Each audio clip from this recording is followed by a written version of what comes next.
This is, as always, the Lydian Spin with Lydia Lunch and Tim Dahl. How you doing, Tim? Yes, I'm okay. I'm just, yeah, I don't know. Fucking holidays, not my favorite time of year, but I prefer to call them the horror days. And with that in mind, did you hear that California has declared a state of emergency over the bird flu? I actually did hear. I didn't know they called it a state of emergency, Oh, but the CDC actually, yeah, that's a major one. Yep. state of emergency because so far they have counted over 645 farms that have been contaminated with bird flu. Oh, not that dangerous to people. Oh no, bird flu, please. It's the next step from like mad cow disease. You remember that? No, it can. 645 dairies, half of which were identified in the last 30 days, have Oh boy. been infected with bird flu. Well, in terms of contamination, New York City is all time code red for radiation right now, and Yeah. well, I mean, of course, people are trying to connect it with the drones, and I don't know, but there is, but yeah, it's a high level radiation in New York City right now. Well, I suggest the song Radiation Blues by Dax Riggs, if that's the case.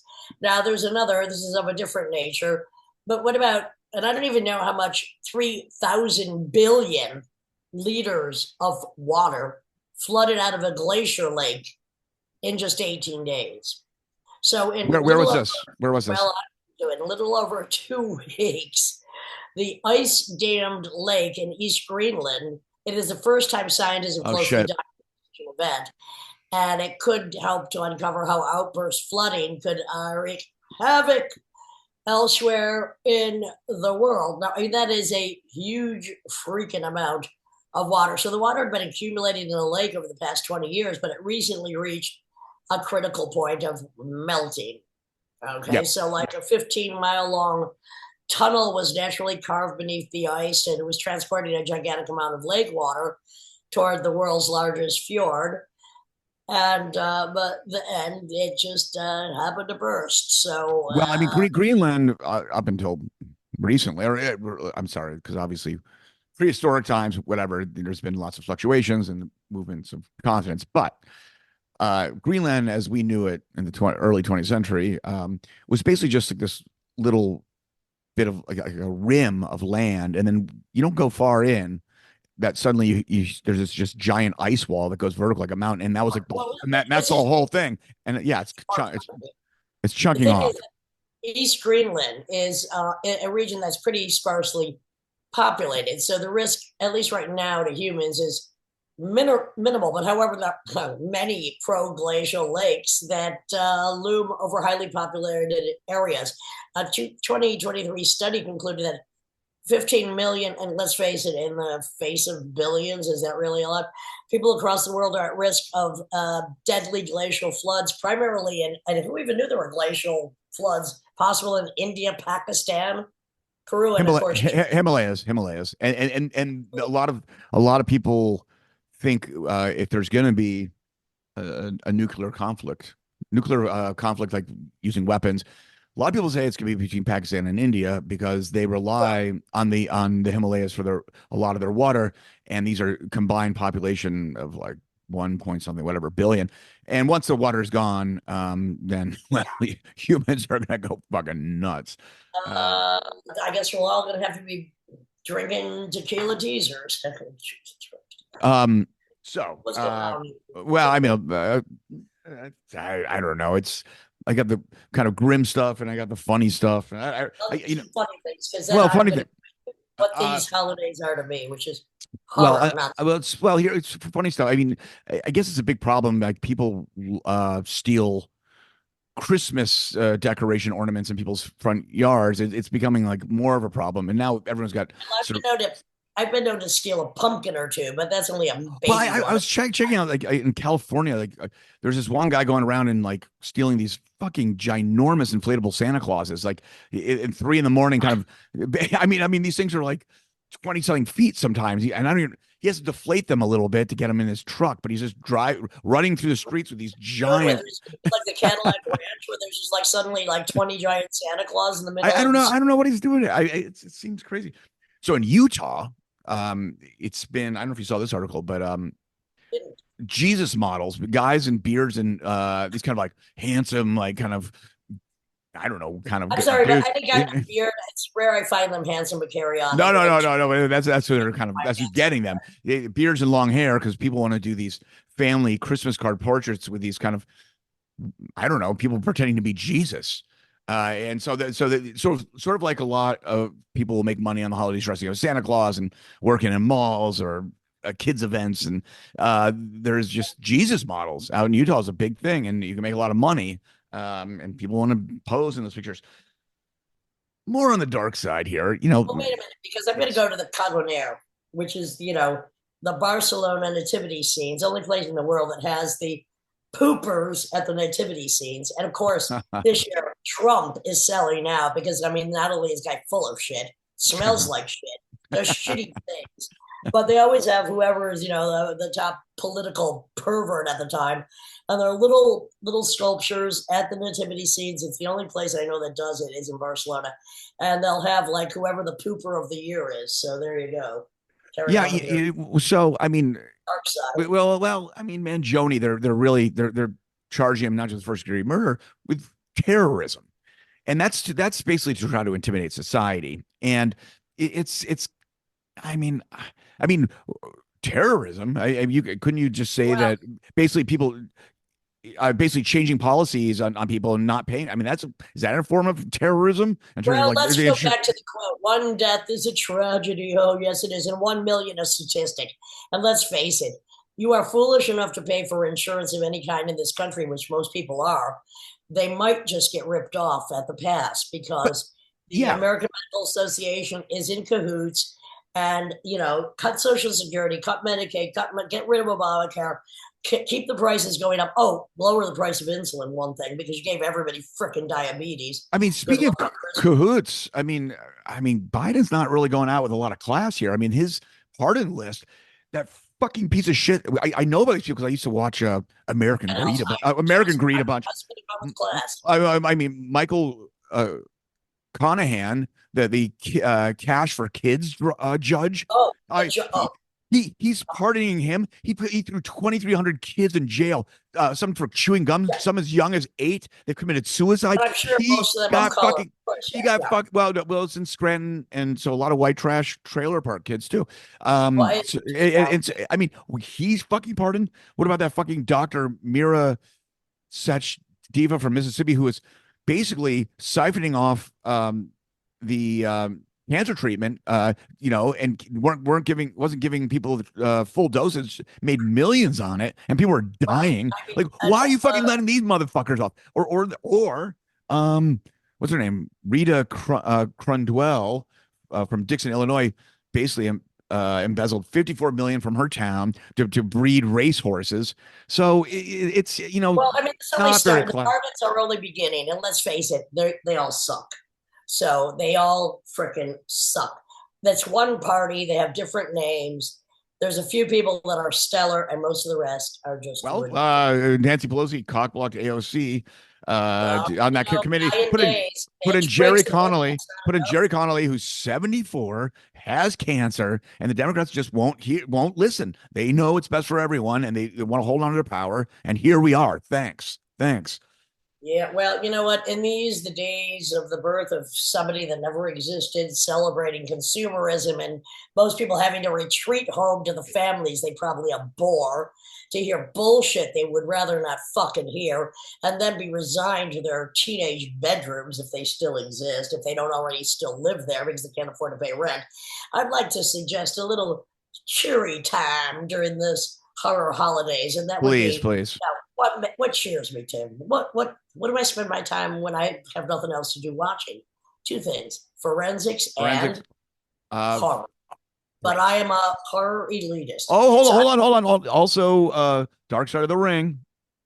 well, look, Kevin Shea and I have been waiting patiently for season 6 of The Dark Side of the Ring.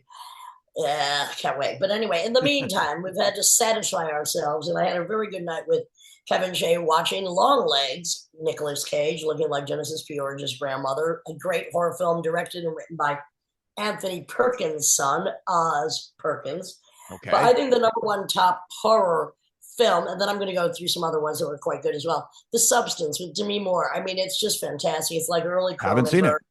Women's, insecurity about the way they look is absolutely great. I did like Open 24 Hours, which is all takes place in a shitty gas station. I love that title, and I told you I have a sentimental connection because Dave Budden, when I used to live with him 20 something years ago, the closest store, all it said was open 24 hours. So he's like, I'm going up around the corner to Open 24 hours. Well, You need Open anything? 24 Hours takes place in a shitty gas station in the middle of nowhere. And a young gal who just got out of probation or something because she set her boyfriend on fire is having delusional fantasies, or are they? And all hell breaks loose. I Cool. really also liked Blink Twice. Zoe Kravitz, written and directed with Channing Tatum, who I have a love-hate relationship. I prefer when he's dancing in the nude, but that's all right. Which is it was supposed to be called Pussy Island. They had to change the name, but it's a very Epstein and then revenge film. I really enjoyed that. The Collector. Now, there's many films called The Collector. Just check for the one that stars Josh Stewart, which is, Saw was my favorite horror series. Oh, I know you like it. Yeah. The Collector one, just called The Collector, is pretty damn good if you like things like chandeliers with knives that fall down on you and tripwires and bloody bathtubs in the basement. I have to say that was pretty good. And, because, and what's weird is, my schedule is so bizarre anyway. It's like, I like to go to sleep to forensics and occasionally wake up to a good horror film because that just sets the day right.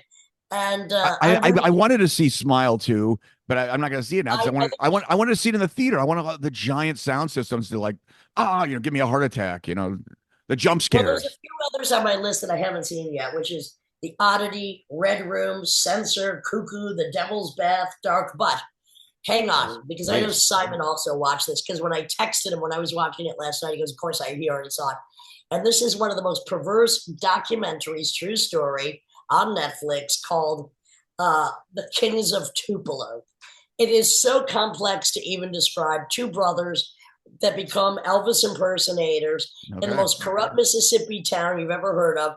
When one guy just tries to bust the body thieves from the local hospital that are selling body parts, making millions, local sheriff, judge, everybody, he tries to get them busted. It's a losing battle. It's a 3-episode documentary, and it is really one of the weirdest things I've ever seen. I have to say, I loved it. So that's what I do. I have a few that I'm going to watch over these horror days. Fortunately, I have no family to go back to. We are going to spend Christmas Day, you, me, Simon Slater, maybe Joseph Keckler, and Azumi, maybe Matt Nelson, the real family. Yes, and yeah, we're gonna be. Simon's a really good cook of things like chickens, ducks. He's gonna do a goose. Matt Nelson is a great chef, and we're all good. I mean, I don't know how we all developed. I just thought of something. Azumi doesn't eat meat, so I have to think of a. I'll have her bring a dish. Azumi doesn't eat meat, so other things, it's fine. yeah, we'll maybe have a little potluck that she can bring something. Is that really meat? I mean, I think so. All right, then, whatever. Anyway, this is our non-Christmas, non-special with a very special guest, Yva Las Vegass, who is beyond all description. Yeah. Musical badass with a great history. And so here we are. Good luck with the parents, those of you that have the submissive mission of having to go there. And we'll see you, I guess, right before, or you'll hear us right before New Year's Eve next time. So.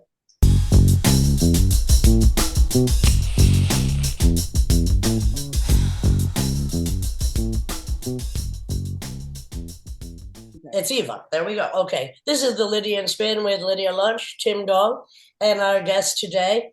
I would consider a rather radical badass musician, songstress, poet, I'm sure. Also, as I read in some interviews, likes to cook and is a recluse. Hello. I never leave the house unless I'm on tour.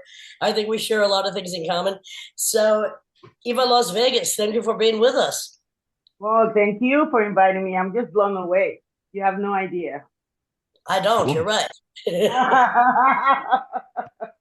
I'll let you know. You just came from something that Tim and I did with Sylvia Black and Joseph Keckler, the Art Yard in Frenchtown. Wasn't that a great place to perform? It must have been fabulous for you. It was, I mean, we were so well taken care of. It was amazing. The best part is that the town was so short that I didn't have to go too far to find anything. And I just mostly rested and enjoyed staying in that house. And yeah, it was really amazing and beautiful. The town was beautiful. And the theater, amazing. And everything was good. Well, we got to give our props to Frenchtown because it's something that Joseph Keckler, a fan, a friend, we're fans of the podcast and in life. He found Frenchtown and has been doing these incredible shows there. It's like I wish there were more. We got to find every Frenchtown in the country so we can start paying the rent. Yeah. Yeah, they pay well too. Yeah, speaking of paying the rent, first of all, let's just start at the beginning. You're from Venezuela, which I can't even imagine, and I can't wait to get into it because I mean, right now, all we know of Venezuela, you know, we're so ignorant in America, is these horrible insults that that racist orange ass clown has been throwing at multiple countries, including Venezuela. But the real horror right now, present day, last few years, in 2021, 95% of the population in poverty. And you wonder why people want to go anywhere to get away from this based on the corruption that has been going a long time in America. I mean, I have to say that the government is corrupt. Like every government that comes from colonialism is corrupt, including this one. But the United States has a huge hand in what's going on in Venezuela with all the sanctions and the prohibitions. I have lived in this country for 45 years. So I have an experience in America for 45 years now. Yeah, I didn't experience the what's going on in Venezuela. My family, they all had to flee. Yeah.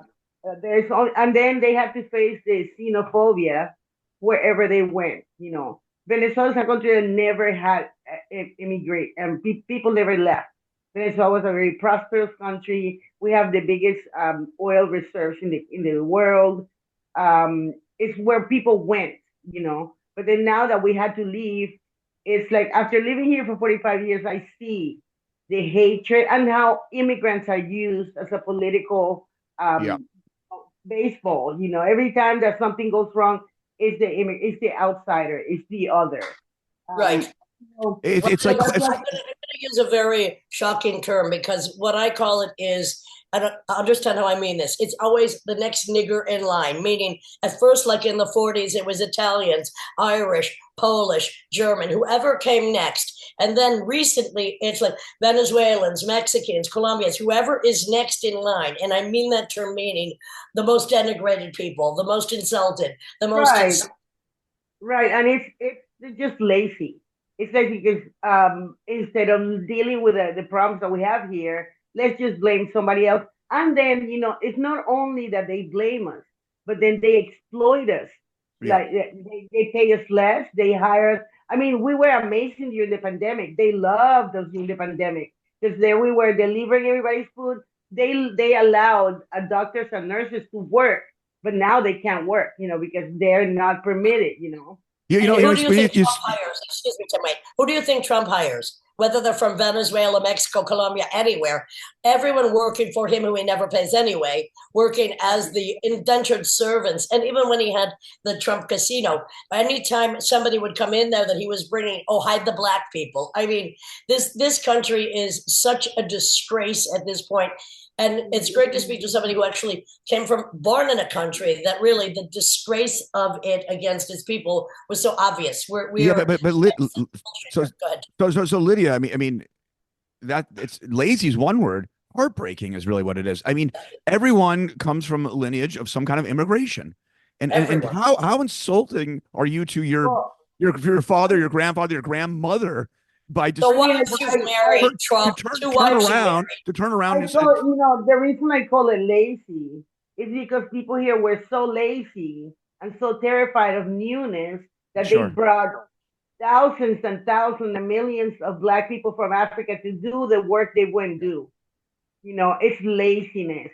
Here, there's there's not a white person who would go pick up apples or do the work that Latinos do, so they can eat, So it's part of laziness and supremacy, There's all that. I mean, just you got me going, Well, trust me, I'm going all the time too. I mean, I feel I have the bull.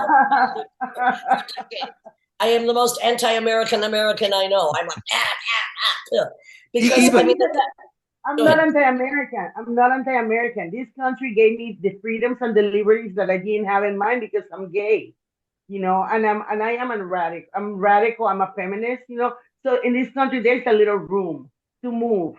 There's so much abundance that sometimes they let you get away with shit. And that's the system here. That's why we have the illusion of the Democrats because they do let you move a little bit. Yeah, but Yva, I'm a little more cynical about this. I think it's only about money. And I really think the root to real civil rights is to have more people in the marketplace to consume more. I actually don't think they give a shit. I don't think they give a fucking shit about people. They just it is about greed, but the laziness is there too. Sure. Emotional laziness, mental laziness. I mean, there's all the laziness, because there's enough here for everybody to be super comfortable. But some people are not comfortable unless they have their foot in your fucking neck. So do you think, I have a question. I mean, physically, psychologically, and psychically, their foot or their knee on your neck. So true. Yva, so I mean, with the exception of maybe Norway, but even them to a degree, having the oil resources, I always view is a curse on a country. Yeah, it is. It's a curse in the world. Well, it's a curse in the world, but oh boy, here it comes when you have those resources, and it's violent, and so it's it's like something interesting about Chavismo. I have my things against the whole government of Chavez, and there are things that I will never agree with. But one of the things they did was kind of let the oil industry fall apart. Because they were the first one who actually said, "Let's fuck this shit up from within. Let's let all that go away and see what happens." And then they started to do all these other things, but they weren't allowed. They were not allowed. They kidnapped Chavez, and at the end of the day, Chavez is some dude who, after they kidnapped him, he said, "Fuck everybody. I'm gonna do whatever I want." Do you think he was poisoned? I mean, there's rumors about his cancer, and how do we know? Yeah. I mean, just look in the United States, how they poison us, so we are always sick, and we can keep on giving money to the medical industry. I am sick, and the way that they treat me is to continue to keep me sick. So they can keep on getting money from the government, from my insurance, because I'm disabled now. So that's the way it works. They make money out of everything, including, I've always said the biggest renewable source the world has is poor people to kill and poor people to bury. They just want more people. That's why they don't want abortion anymore. They want more people so they can keep on making money, because the oil is gonna end eventually. The cobalt, all that shit is gonna end. But people are gonna. But the poisoning is not going to end, because they have been poisoning us forever. And the thing is, now with science, which this coming government assholes deny the science of not only climate disaster, but microplastics, poisoning, toxic everywhere. And I too, I'm from a very toxic place. I know cancer left, right, and center in my whole family. And the thing is, I've also been talking about this for years, but they're not going to stop poisoning us, because they know they're only going to live so long, and then they go to their God. And when I loved what I read in an interview with you where you said, as I at the same age, we both at 9 disavowed God. We're like, we're done with you. Yeah. At 9 years old, we both said, forget about it. This is a Marvel comic. It's not working for me. Exactly. I was telling somebody that when I was like 8, 9, I was telling my mom that there was no God. And, yeah. And they were mad. Yva, it's interesting. So last time I was in Colombia, and it was actually similar experience when I was last time. I was in Brazil. They were both around a time of an election. And every time there was a leftist candidate, the right wing would come in and point to Venezuela and say, we don't want to be that. We don't want to be with that. And I was thinking, is Venezuela, is there an element that they want to keep it dysfunctional to weaponize it against the whole region? I have no idea, but it's interesting. But see, the thing is, this is the thing. The United States is the focal point. Whatever they say here, they will repeat down there. Sure. Well, yeah, with a gun to their head, basically. But because socialism, my country has always been a leftist country.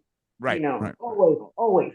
Not they haven't had a socialist government, but like who saved us from the tyranny of the dictators? The communists saved us. There were all these different parties, and they got together and they took the guy down. Or the many guys that we had. We've had so many dictators in the past. Our democracy was pretty young, So it's I have to say, Trump has been the poison of the whole earth because, first of all, has divided men and women, and sadly, men are not raised to value anything more than wealth and the way of using women. And this man has represented this more than anybody. Celebrates it. Yeah, we went and a female planet, not only as the planet is female, which they gang rape with their oil wells and everything else and their pollutions, but just fear of a female planet in general. Right. And the thing with Trump is that because of the internet, because of the East that we have now. I remember when I was young, East and West Coast, like to get the news, it took a little while for us to receive the news when I lived in the West Coast. Now it's like in seconds.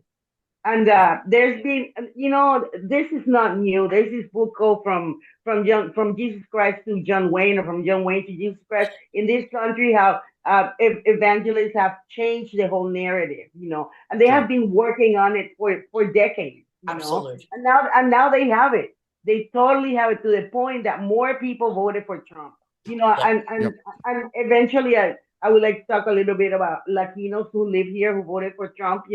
I come from a family like that, and it has everything to do with the way that we were colonized and indoctrinated, and the proximity to whiteness, the hatred of our own roots. The way how they don't even talk about the genocide of indigenous people in South America. And so.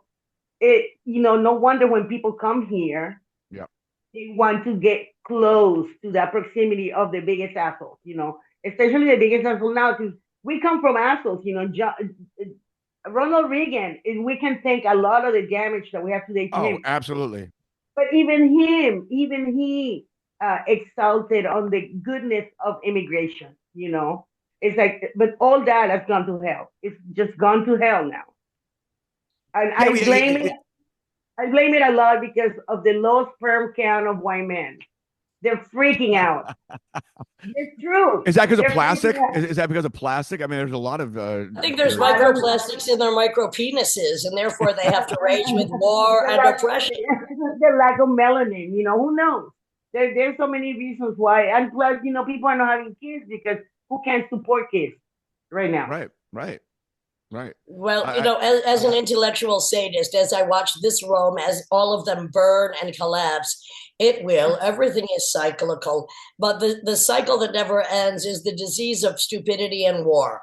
The war against the individual, the war against the average person. And now with this recent times of everything that's going to be collapsing further, the billionaires get richer, we get poorer, and here we are, because the only access we have then is our mouths through art. So let's talk about your art for a minute, darling. How about that? So first of all, when you were in Venezuela, you left when you were just a teen. You were sent to Tennessee, right? Oh my God, yes. And also that was corruption from the embassy. They put these ads in the newspaper. I was kind of like a rebel child, so my parents wanted to send me to a boarding school. And so there was an ad saying, we'll put your kids in high school right away, So I went to this tiny little office with my mom, and they told us, yeah, we can put you in the school. So they put me in the school. And when I got there, they said, oh, no, you only need a tourist visa. we'll fix it for you. Then we get there, they took all our parents' money and they kicked us all out within a month. So I'm glad I was only there for a month. They were really racist and extremely religious. You know, it was a really small school that now it's nothing but like a community center because and you know, my God, next to my dorm there was a Confederate like a Confederate cemetery. Right. Okay, just a sideline of this. Today, Paris Hilton, who was sent, I mean, even the rich are sent to hideous boarding schools where they are abused, sexually abused, medically abused, is once again in Congress getting protection for youths to not be sent to these kind of places. At least you were only there for 1 month. So you're in Tennessee. Then what happens? You know you got to get out of there. Well, my brother was living in LA. He was going to school in LA, so they sent me there. And where I saw Prince, which was amazing. I one night my brother would never let me go anywhere, so I ran away with this Argentinian boy, and he took me to see the Rolling Stones, and Prince opened for them. That concert where people threw shit at Prince and he got off the stage. I was at that concert. There's a famous one. Prince was very upset, and they had to twist his arm to continue. Yes. He threw a fit, and I was like, why do they hate? Because you know I was new in this country, and I'm like, why are they hating on them? They were throwing all kinds of shit at him. But anyway, I went to LA, and then I went to Seattle, where I stayed for 25 years. Okay, so just a minute. You get to Seattle. You decide, what year is this, and how old are you? You decide, okay, I'm going to go to Seattle. By the time I got to Seattle, it was like 1981. So there was nothing there. Nothing Not except yet. for the band Heart, which amazing. Yeah. So I got to Seattle. I travel with my instruments everywhere I go. So I went with my little cuatro on my guitar. I met somebody. My parents invited him to Venezuela and forced me to marry him. I was 18. So we're still friends today. We're very good friends now. Same place. Marry him to get a green card, or marry him so in case you're not a virgin? Yeah, exactly. They thought I was a virgin. We were already living together. And so I come back, and by then, you know, then the day that I got married, my dad said, I'm not paying for shit anymore. So you figure it out. He was a dishwasher. Okay, so we go to Seattle. Thank you know, good thing that people gave us money instead of gifts for the wedding. I looked like I was doing my first communion, and then which you had already abdicated God by right after your first communion. You're like, all right, I'm wearing the white dress once. Now I have to wear it twice. So I get to Seattle, and one of the things I loved about Seattle was the musicians in the Pike Place Market. You know, and it was like a dream of me to go play in the streets, you know. So to go busking. Yeah, I met this other woman through my weed dealer, and we started playing in the market, and then we were like the sensation of the market. I taught her how to sing all the songs in Spanish, all folkloric music, and then she would, you know, we would play other, you know, pop and rock, you know, that she liked. We ended up playing public radio all the time, and that's how my music started in Seattle, you know. Were you playing in the streets every day? I mean, to make some money, of course. What are you going to do? You got to make some money. I played in the streets for decades. You know, I made a lot of money because I was the only person that sang. And you know what? I have to say, I'm pretty good at what I did. Plus, I did practice so much by playing in the street. Yeah. By the way, right now, right next to Pike Market is one of the best clubs in America called the Rabbit Box, which we've played at and I go back to all the time. So now maybe you go back there and you go to the Rabbit Box and have a real concert inside the club. Yeah. So you're busking in the street. I have to say, Seattle, I have bittersweet things in Seattle. You know, so I played in Seattle for a long time. Then eventually I met this woman who's a photographer. And she knew the guy from Nirvana. She was friends with Tres Mundos' wife back then. And the whole thing with Kurt happened and blah, blah, blah. And somehow I ended up singing at Chris' birthday. That With was Chris right after, Novoselic's birthday party. right after Chris suicide, and he was really depressed, and so they brought me with these other friends, and we sang, and I went home. I was like super starstruck because everybody, every band was at that party, and I was so shocked because they were so nice. And especially Pat Smear, he was very nice. And so then he called me and he's like, "Hey, I have this song, you want to come?" And I'm like, "Of course, I mean, this is my childhood dream.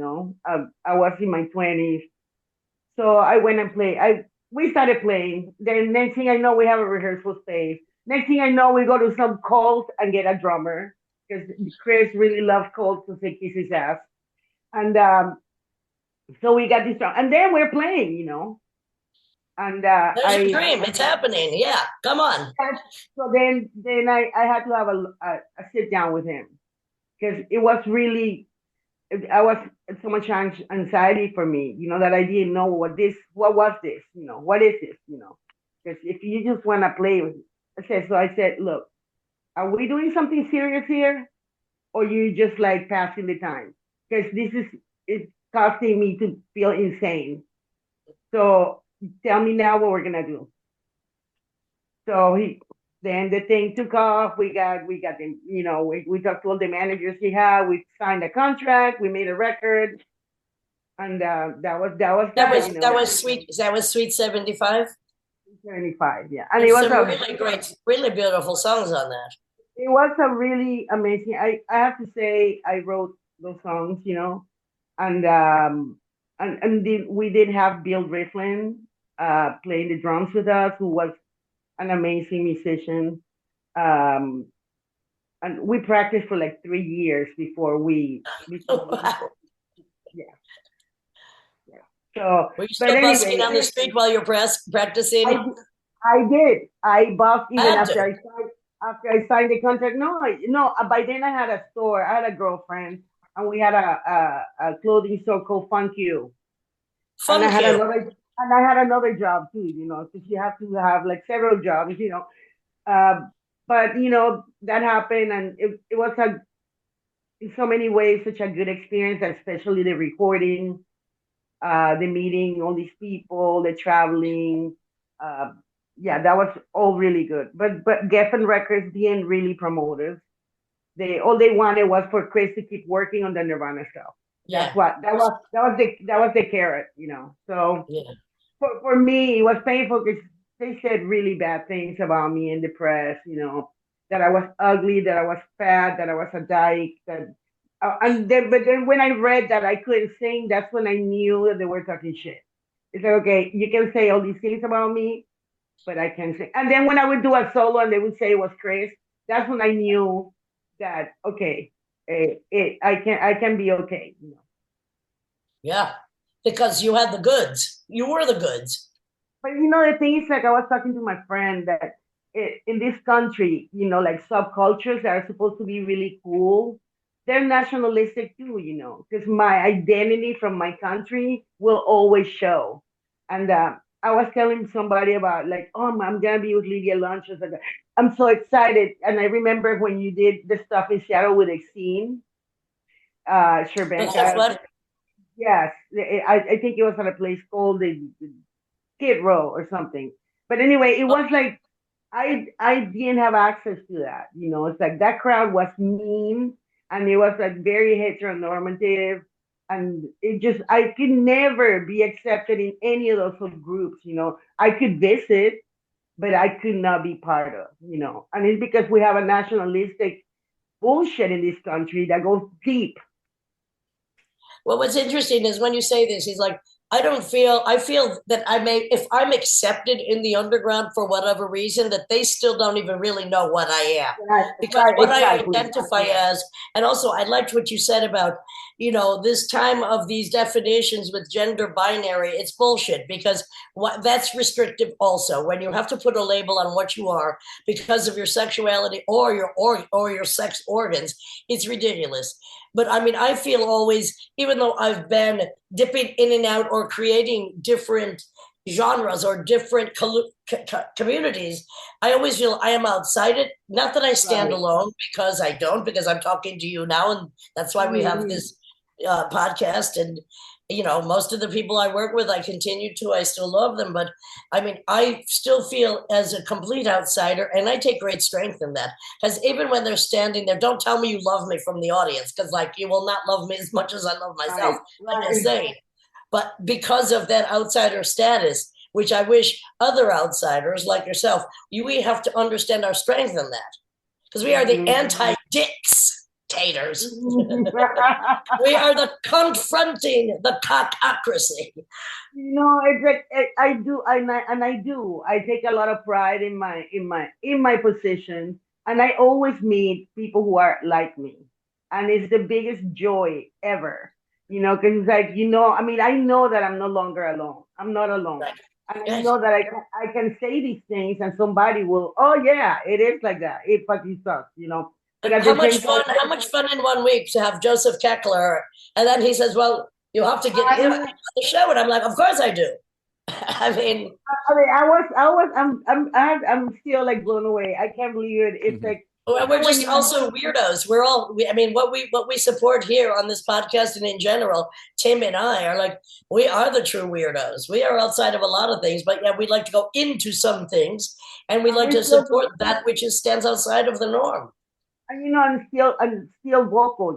Still out there. It's like I just turned 61 yesterday, and I'm still. Oh yes, happy birthday! Yeah, there's no stopping us. It's like until the day I die, I'm gonna keep saying stuff. It's so incredible, because it's pretty simple: tolerance, civil rights, and fairness. And I mean, you'd think those three things everyone would agree upon, but I don't get why people don't want to agree on those things. Well, I know what it is. It's complete fear of other. You said the word other before, and that's what it is. Fear of other who I expect to do the work for me, but don't steal my paycheck. Other that might be more culturally advanced. I'm just going to take one example too. Like, people don't realize Mexico City has the most museums of any city in the world. They built this country. After we killed the Indians, we imported the Mexicans and the blacks, and they built this country. Come on. And the bottom line is still stupidity, fear, ignorance, and patriarchy. I mean, that's it. Come on. I mean, that's why when people ask me, like, who aren't from New York, and they're like, hey, what are the better Mexican restaurants in New York? I go, every restaurant's a Mexican restaurant. Just go into the kitchen. Exactly. Go in the kitchen. Now Venezuelan, just now. Well, sure. But you know what I'm saying? Or just Latin American. Go in the kitchen, and that's who's running the show. But and also people that have never traveled, which is a lot of America, and their stupidity and ignorance, and they're getting more stupid because of the poison in all the food, because of the schools teaching bullshit, because the endless carrot is dangled. Like, anybody who has traveled outside of this country realizes there are a lot of countries that are so much fucking worse, and there are a few that are so much better. So much better. Like, we're number one. We're number one in some of the most disastrous fucking contributions to society ever.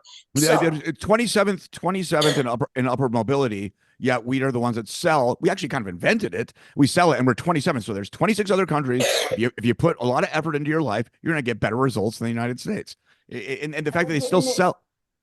Education is this country is just, oh my God, really bad. And when I first came to this country, I remember that in high school in Venezuela, I saw like obligatory 8 subjects in every year, And when I came here, they gave me like a little cardboard thing to do a quiz.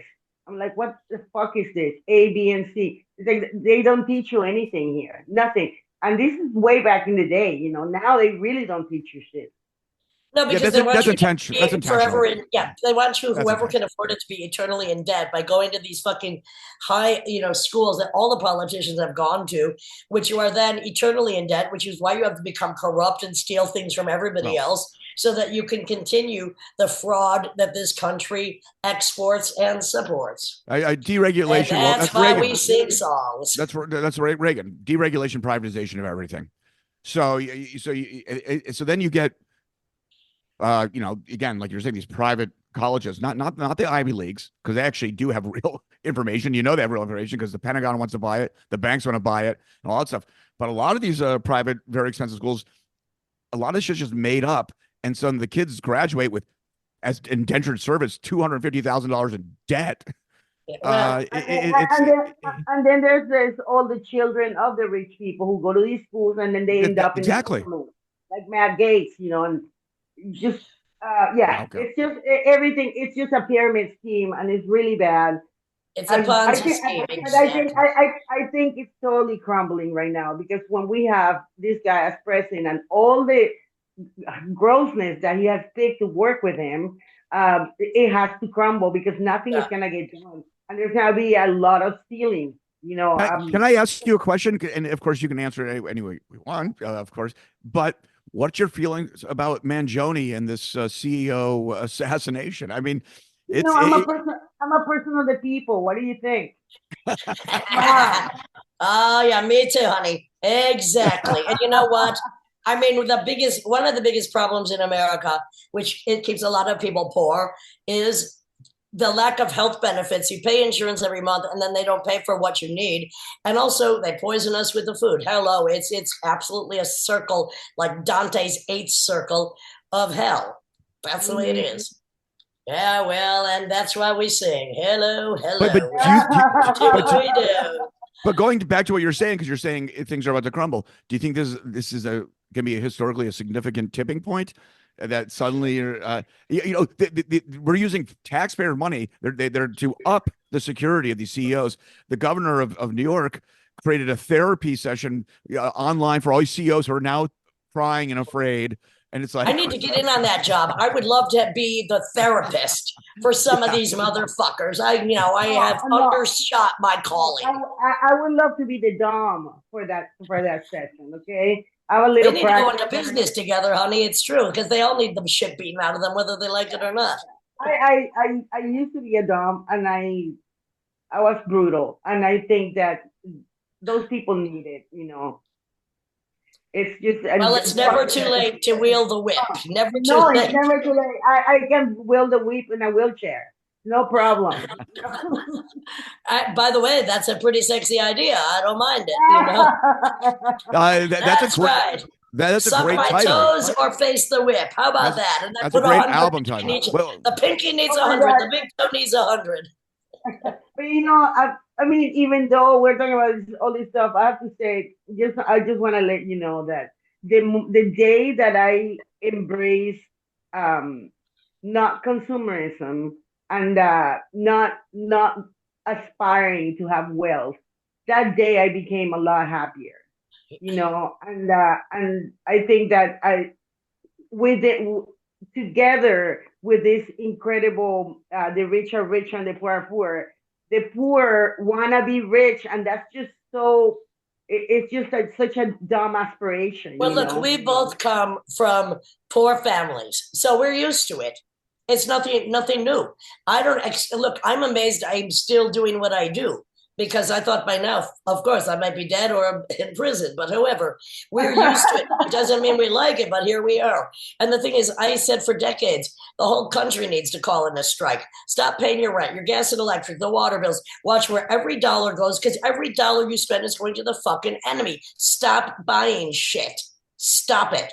Give things away. Trade shit. That's the way it has to be. And it's going to get more that way, which I'm all for.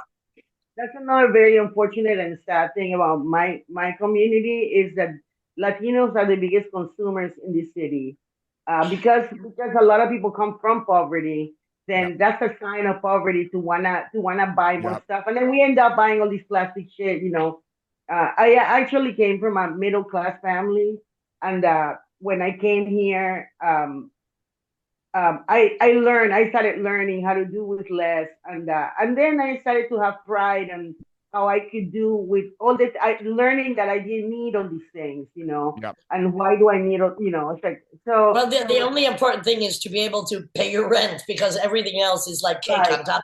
I mean, I remember like in the last 15 years, going into Eastern Europe and ones that were formerly kind of controlled and occupied by Russia.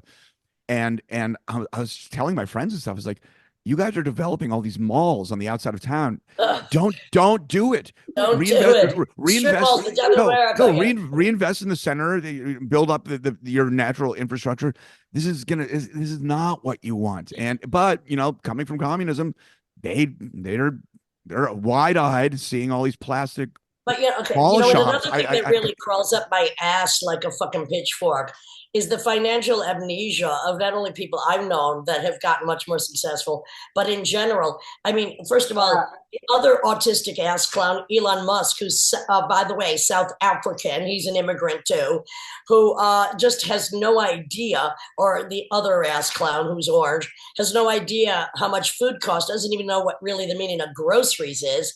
I mean, the financial amnesia is what's a real horror to me. It's it's a good point. Should give to whatever, and that's why community is very important. But that's a great point, Lydia, because the thing that brought down Herbert Walker Bush in that debate against Clinton was that kind of town hall format, and someone asked Herbert Walker how much a loaf of bread cost, and he went silent, and that was kind of like the dagger in his run, and someone's got to kind of expose these people and something similar about how much can you relate to a regular person? Exactly. And then what is he talking about instead? Not enough water in the toilets, windmills kill birds, immigrants. I mean, it's everything but the real issues. But, the thing is, it's also cyclical. We go through hell and then we come out, and when it seems a little better, rejoice. But it always goes back to the same thing, because it always goes back to colonialization.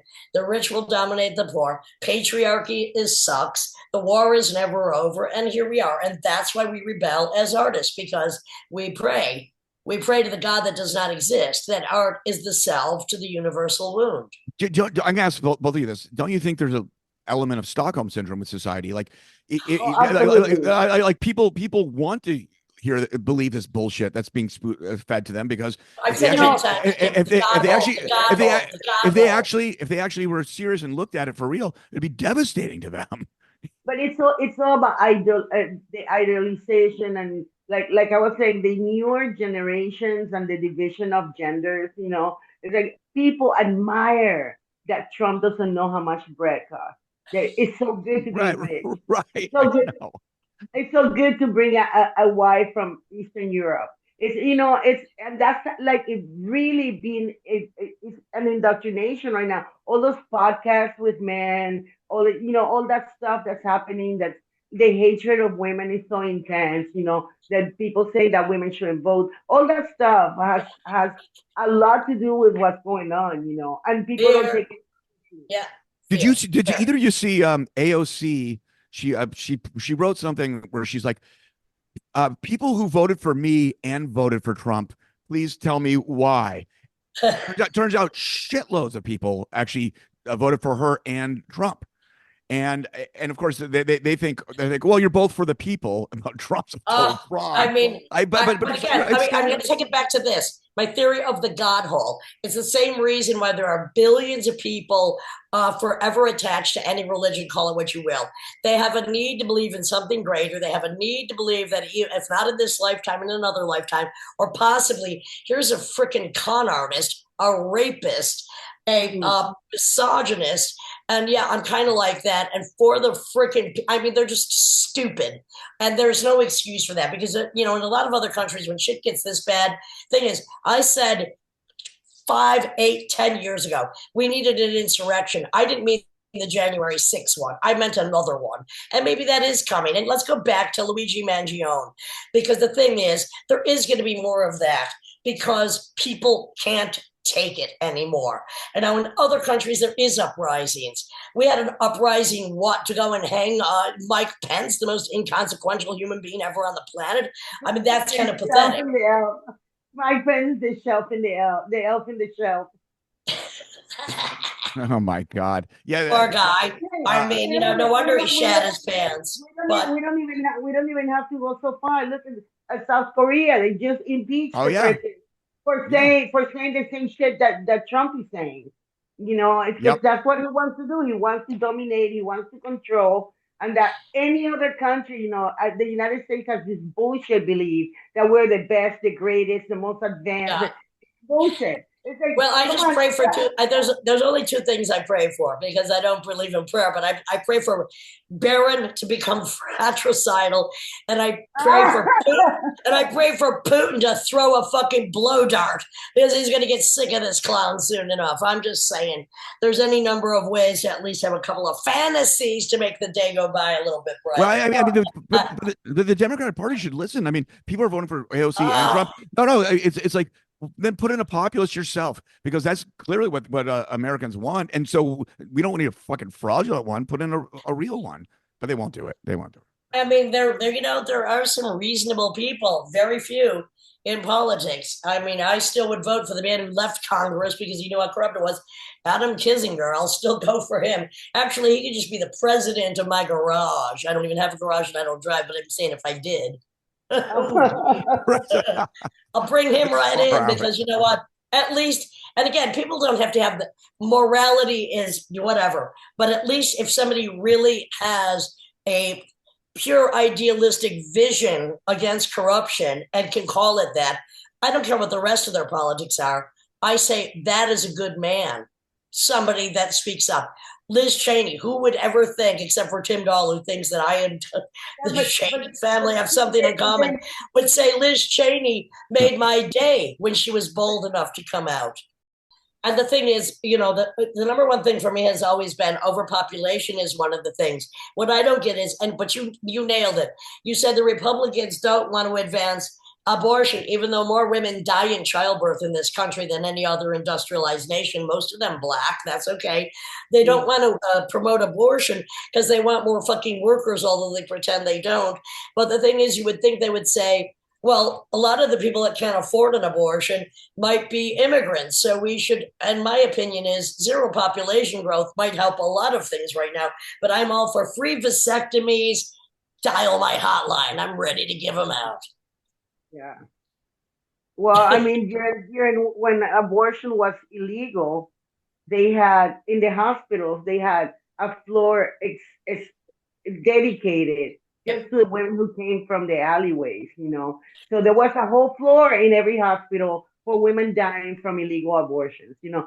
So there weren't any babies being born either, you know. I'm sad that neither of us invested the day after they denied Roe versus Wade in the morning after pill because the stock threw up 4,000%, but we don't play the stock market because it's a Ponzi scheme. We might have been retired by now. That would have been good. We don't have enough money to play the market, you know, because that's we don't have enough money to play bingo. Exactly. Rock and roll bingo. I mean, I have enough money to go play at the Rock and Roll Bowling Alley in Youngstown, Ohio next month in February with Tim Dahl. No, that's right. We might bowl a few games while we're there. I'm just saying. No. So you're more of a pinball person, right? I'm a pinballer. No, I'm a bowler. Hey, I think bowling would definitely improve my backache or ass ache, as I have now become a pain in my own ass. But what's next for you? Do you plan on having a book of poetry? Do you have any books out? Because I think you should, of your lyrics and your poems and your philosophy. I have a lot of poems. I mean, I should write a book. My ADHD is so intense that it's so hard. It's hard to sleep. I mean, I try to sleep and I leave little bunches everywhere, you know. I'm trying to regulate myself in some way, you know. Like I said before, I'm going through this like kidney disease. You know, I'm gonna get a transplant. Wow. So, wait, you're getting a transplant for what? Wait a minute. Kidneys. I'm so sorry to hear that. I mean, that's so awful. Well, but you know, I things could be worse. You know, I have a living donor. You know, oh great. Which is like amazing, you know, that somebody will give you a piece of themselves, you know. That's like the best. That's like it's monumental to me, and I have to like really even be more grateful, you know. So you're on dialysis. You're on dialysis a few times. Actually, I'm not in dialysis, but I am in the last stage of kidney disease. Sure. My doctors, you know, the thing with the dialysis is that I can still do without, you know. When's the kidney coming? When's the kidney coming? Oh no, it's like this is what I was telling you about the bureaucracy of the medical system. You know, I already have it, but you know, it's like my doctor told me you probably won't have the surgery until March. So I might have to go on dialysis and emergency. I don't want to. The dialysis, there's several issues with the dialysis, especially the one that goes in your arm. I don't want anything put in my arm because they will ruin my nerves and then I won't be able to play. And that is the one thing I have in my life that is mine. So this I have a whole team. So, it's just a fucking, it's a bummer. That's what it is. It's like, it's a fucking bummer. It's a fucking bummer. The reason why I have this disease is because as an immigrant, and as a lesbian, I never had good care. I've always had insurance, but they never told me, like in the 90s, that I had high blood pressure. High blood pressure ruined my kidney. And that's the reason why I have kidney disease. It's not, I wish it was for drugs or anything, at least something I enjoyed. Well, to a certain we're all extent. poisoned. I mean, we're all poisoned in one way or another. I don't have health insurance but I don't get sick.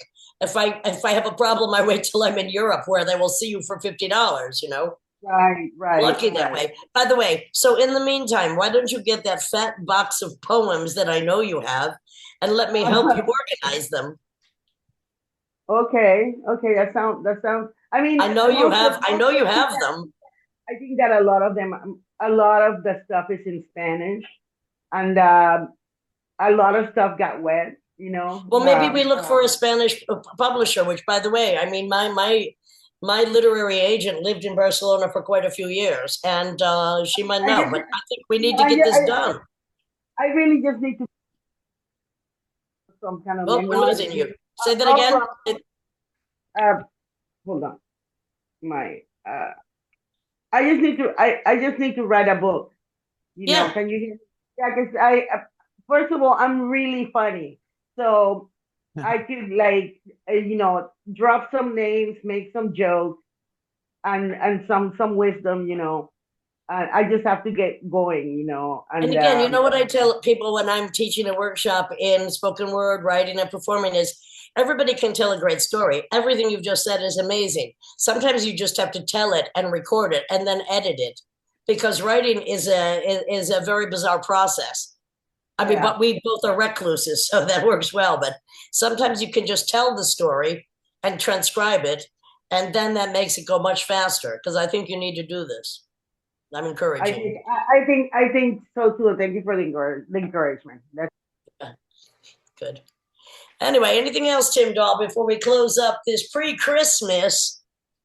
Yva Las Vegass, badass, radical musician, ex-busker.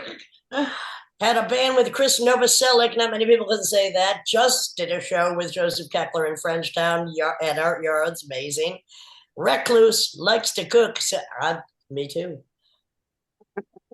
Hey, so does Tim. Tim's a great chef. Any last questions, Tim? Are you coming to the East Coast anytime? I thought you were in California. I thought you were in California. I missed that. I live in Ridgewood. Oh, okay. I totally missed that. Well, because of the lighting. Huge. I thought that the lighting looks like that's like some. Oh my God! I totally missed that. Sorry.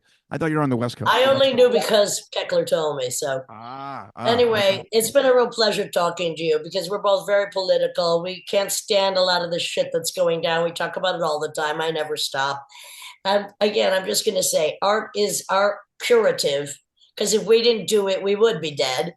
And also, we hope that it will solve some other people's dilemmas. That's all we can do, is we do what we do. And it burns in our blood. And sometimes it burns in our blood so badly that it ruins our kidneys. It hurts our back. It swells our fucking migraines. It hurts our hands. Whatever it is, we plow through it because we have to, because it's what we are. Pain personified into poetry. Hell yeah, that's a good one. Thank you so much. Yva Las Vegass. Thank you, darling. Pleasure meeting you. Thank you so much.